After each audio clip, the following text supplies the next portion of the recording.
President Trump announces $11 billion in tariffs on EU products. President Donald Trump declared that he would be placing tariffs on $11 billion of European Union products in response to the EU's subsidies to Airbus.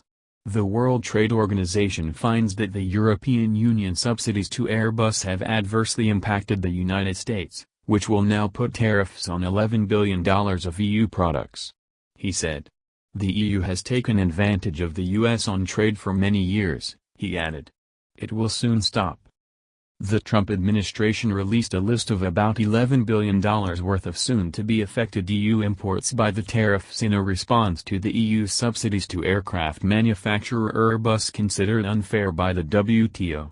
Robert Lighthizer, the U.S. trade representative, published the list while calling for an end to EU subsidies that he claims to harm U.S. interests.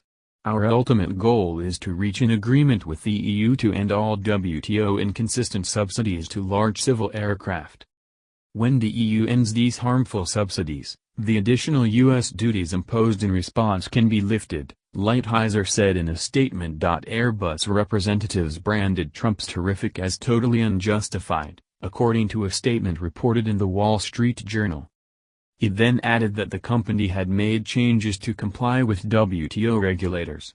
His would lead to unnecessary trade tensions, and that shows the only reasonable solution is a negotiated settlement, Airbus representatives told the newspaper. But Airbus competitor Boeing hailed the move while calling for the EU to comply with the WTO's ruling.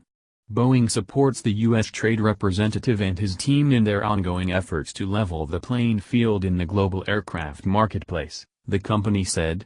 Hopefully, the draft tariff list will compel the EU to comply with past WTO rulings against it. Last year, China agreed to reduce tariffs on U.S. cars from 40% to 15%. Following the agreement, U.S. car firms jumped up in reaction to the news. Shares in General Motors went up to 2.8%, while Tesla was up 0.7% and Ford 0.65%.